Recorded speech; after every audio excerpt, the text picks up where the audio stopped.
You keep saying you ain't in the next level because it ain't the season. You keep saying you ain't in the next level because they don't love you. You keep saying you ain't in the next level because the opportunity ain't there. The truth of the matter is that you ain't there because you ain't there. And there are some of you, you know what you want. You know what you want, but you are not personally willing to do the work it takes to get it. What you're trying to do is do what you've done on this level and get the next level. I separated myself. I started getting up early, 3 o'clock in the morning. I'll never forget a kid from Chicago told me, like, yo, E, you talking about thank God it's Monday. You release your videos on Sunday night. I said, bruh, it's Sunday in Chicago. It's Monday in Singapore. It's Monday in Australia, baby. We ain't just getting American money. We all over the world. I'm separating myself. I put my stuff out on Sunday night in the shop, but in the world, it's Monday. Somebody gave you a guarantee, $30, 30-day guarantee. In 30 days, if you don't make what they told you was gonna make, in 30 days you got an attitude, you want your money back. But you've never demanded your money back from yourself. You've never looked at yourself in the mirror and said, you let you down. Until you get to that point, you let you down. You're not brave enough. You want to put it on somebody else. The reason why I'm not successful is because of my boss. Have you ever looked at yourself in the mirror and said, I'm not getting up on time. I'm not going to work on time. I'm not putting in 120% when I'm at work. I let me down. And when you get to the point where you can say you let you down, I don't care. Listen to me, no disrespect. I don't care about Glenn. That's not why I do what I do. And I love Glenn. I don't come here and do what I do so Glenn can affirm me, so he can give me a pat on my back. I care more about me than I care about what Glenn thinks about me. I have standards. I have values. I don't care how much you pay me. If I speak at an elementary school for $300, I chose to do that for $300. If I chose to speak at a prison for free, I chose to do that. And I will not go in there giving those prisoners less than when somebody pays me $100,000. Why? Because I value myself enough to give 120%. Or don't do it. I will break you before you break me. You will not defeat me. You will not destroy me. Some of you are so ignorant. You've been through so much hell. You won't quit now. You should have quit 10 years ago when you got raped. You should have quit 10 years ago when he walked out on you. You should have been quit. You don't quit now. It's the 10th round. You got 2 more to go. And when you get to success, it's not about skill. When you get to a certain level of success, it's about stamina. It's about stamina. It's about you won't break me. You can't take me. I fought too long. I fought too hard. Everybody always talks about getting to the top. Everybody always talks about going after their dream. But nobody talks about retention, and the work that is required not only to get there, but to stay there and go to the next level. And so the mentality you're going to have if you're going to win, if you're going to conquer your day, conquer your week, if you're going to dominate the month, if you're going to crush the quarter, if you're going to win the year, I need you to remember that talent does not win championships, work ethic does. Here's the mentality you're going to need. That nobody's going to outwork you. I'm sorry, I love you, but you're not going to outwork me. I'm with you, but you're not going to outwork me. We're connected, but you're not going to outwork me. We can dream together, we can lean in together, but you're not going to outwork me. We may be in the same class, but you're not going to outwork me. Number one, I need you to have the made up and fully persuaded mind that nobody is going to outwork you. Stop sitting around moping and complaining and waiting for somebody to connect the dots for you. Put the work in and take the stairs to the top. Some of you are not successful not because you can't do this business. Number one, you're listening to people who have no business in your ears. Stop. It works. It works. High school dropout, America, it works if you work it. You can have and be and do whatever you want. I told you. I got a coach. I had to pay to learn how to listen. You need a coach to teach you how to get people out your ear. You need a coach to teach you how to go even when you don't feel like going. You need a coach to make you wake up and think about your family. You need a coach to help you get, please listen to me. Nothing is impossible. That's a mindset. Jim Rohn said all of us, we got the same ending. We're gonna die. So if you know you're going to die, why are you playing it safe? Like if you know you're gonna die, why are you listening to other people tell you about your life? If you're gonna die, why don't you live your own life? Man, that's what I loved about my grandma. She drove until she was 89 years old. She died in her own home. She didn't die nowhere else. My grandma lived her life on her terms. My grandma got her hair done every 2 weeks. She still was getting her hair done. She was still going and getting massage. She was still going to get manicure and pedicure. With the little money she had, she lived life on her terms. And guess what? There were some people in my family that didn't like the fact that she lived life on her terms and didn't care what they thought. But you know what? She died on her terms. You're going to die anyway. Don't die on your grandma's term. You're going to die anyway. Don't die on your friend's term. You're going to die anyway. Don't die on your parents' term. If you're going to die, die on your own terms. You want to die at 100, 98, 120? Like, we're not going to play. I didn't come to play games. He called me here. I want to do what he asked me to do. And that's to free you financially. But before I can free you financially, I have to warn you that you're not going to live forever. And once I can convince you that you're not going to live forever, then I can convince you to live.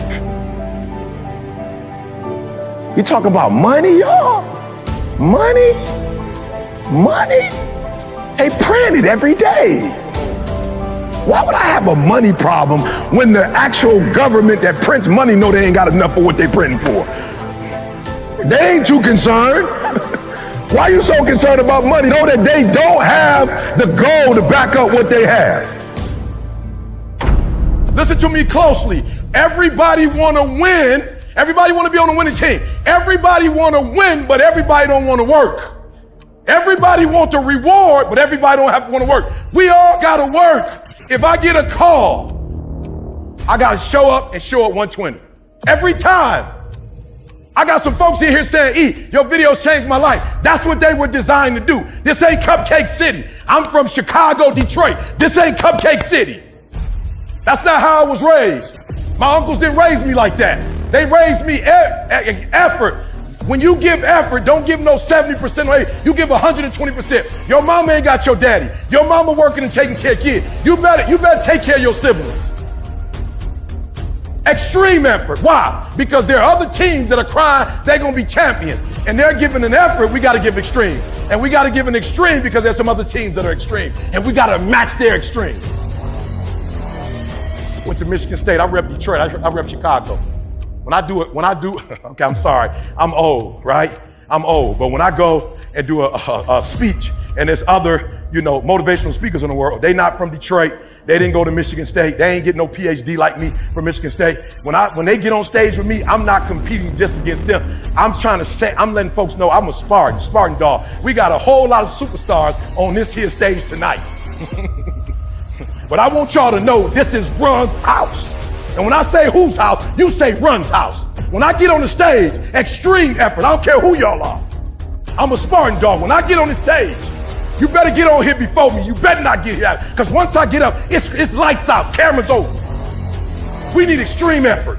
The fans. There have been times in history that our fans walk away. We got to teach them you don't do that no more. You don't just stay for the win. You stay for everything. I don't know who you are, but before I get in my word, we're going to have to deal with this. And so you have not been able to, with all your fasting and praying and not eating. People tell me all the time, Pastor, when we going to fast? I was like, bro, some things you don't fast about that. You just need to go to God and ask God to fix that. I'm not about to go without eating.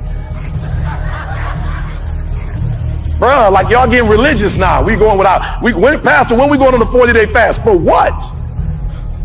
What we going on, if you can explain to me why I need to go without eating for 40 days and still have energy to do the stuff that I do, explain that to me. I'll do it with you, but we're not fasting for stuff that we can fix in the spirit realm. And so you're in the room and you just haven't been able to let it go. I just want you to stand. You I do need to get past this because I'm getting old now and it's getting old. I need to get past this. I need to let this go. I need to let it go. Yeah, we're not playing church, y'all. I'm not interested. I ain't grow up in it. I wasn't going to church every weekend. We wasn't reading no Bible. That ain't my thing. That's not what God called me for. God called me for people who want a real solid relationship that the only person gonna judge you on the day is that's it. Only one person gonna judge you on the day of judgment. That's it. Ain't nobody else gonna be there. Huh? I'm just, and nobody, and so I'm gonna do the countdown real quick. 5, because you're still playing with it. I'm just saying, I'm not even asking you to do nothing. I'm just asking you to acknowledge that you can't let it go. and it's killing you. I ain't ask you to take no classes or I ain't ask you to do nothing. It's killing you. And you wake up to it and you go to sleep to it and it's killing you. Personally, it's bothering you. 3, God is calling you. You just standing because you want to. Come on, we ain't here to have church. Ain't no order.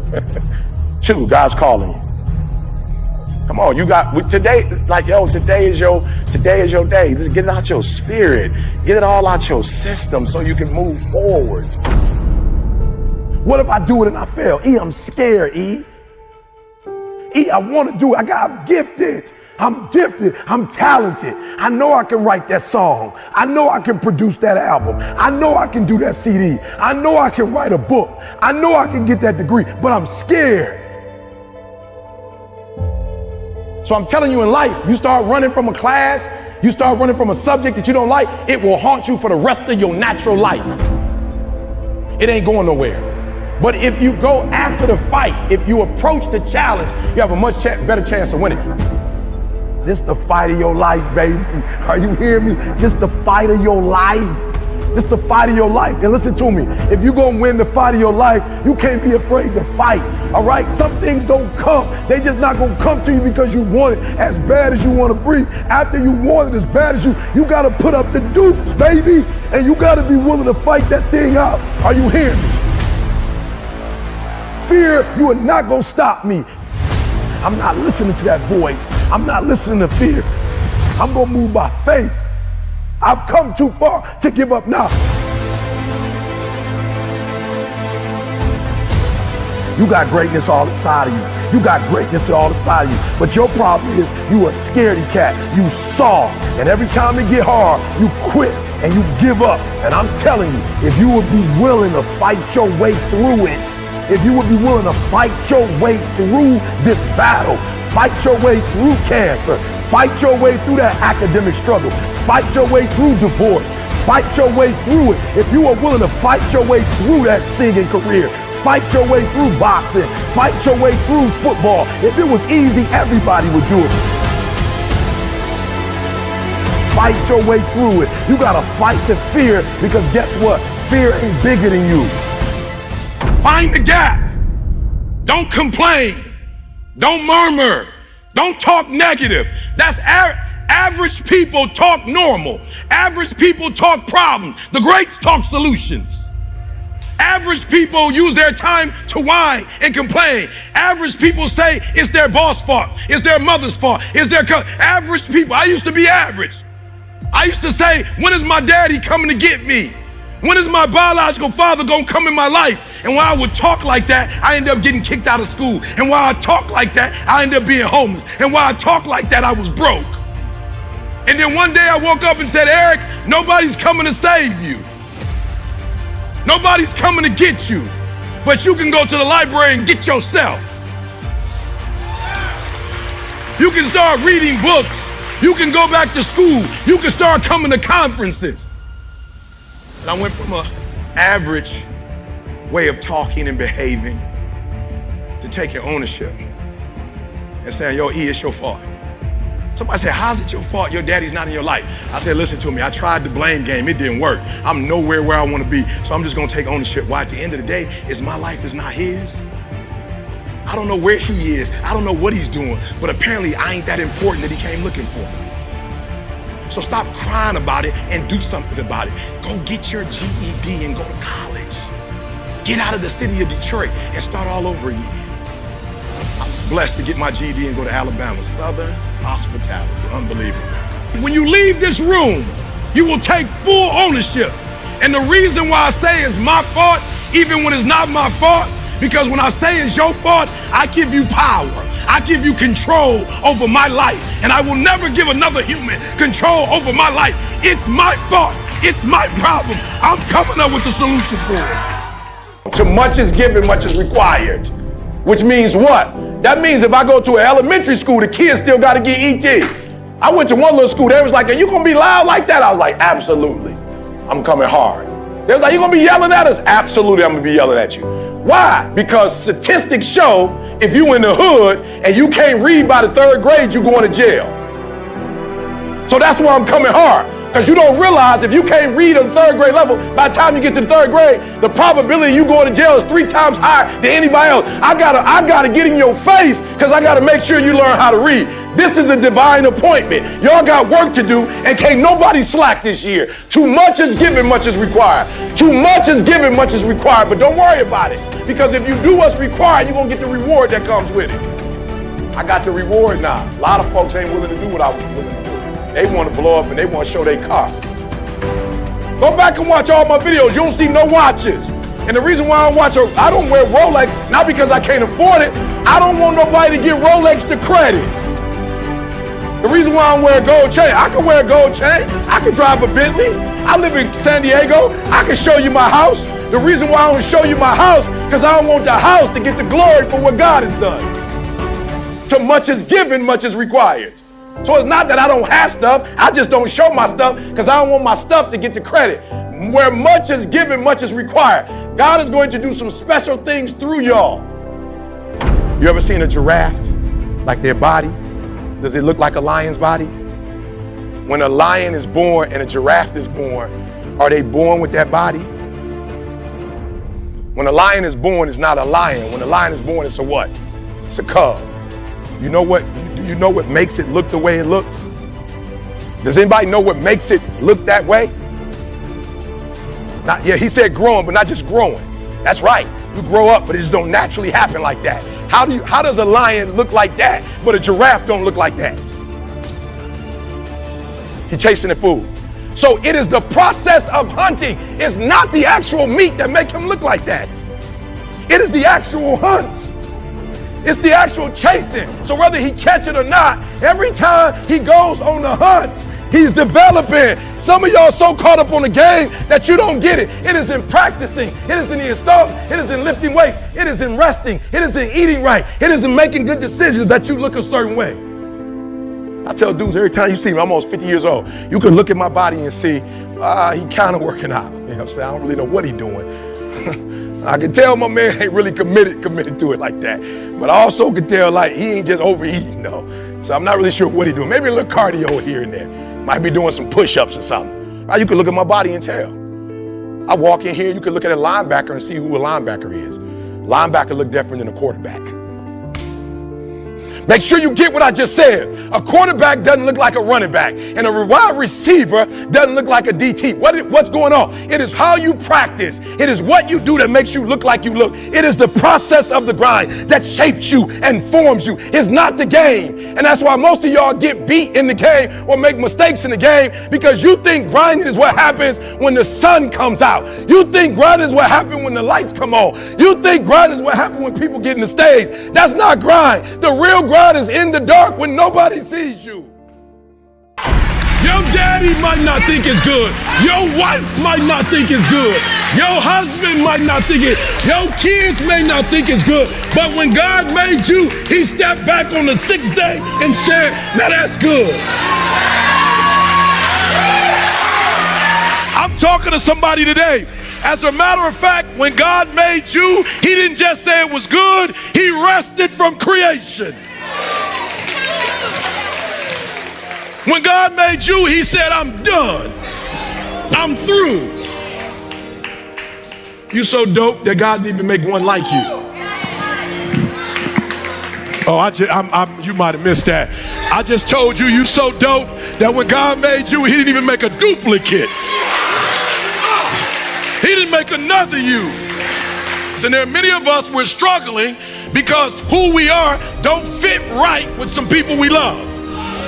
Who we are don't fit right with the society that we come from. And so now you're getting them confused with God. When God made me, he gave me a volume unlike most men. I have a volume, I got a bass. God turned all the tremble down. He gave me a bass. He gave me an energy that electrifies people, that gives people life. Oh, you missed what I just said. I just said that one of the gifts God gives man, he literally gave me his force. Y'all missed what I said. I need y'all to go home and some stuff. At some point, I need you to study who you are. I was asking God who I was, and he took me to Genesis, and he said, the gift I gave you is the one when and it was just and then I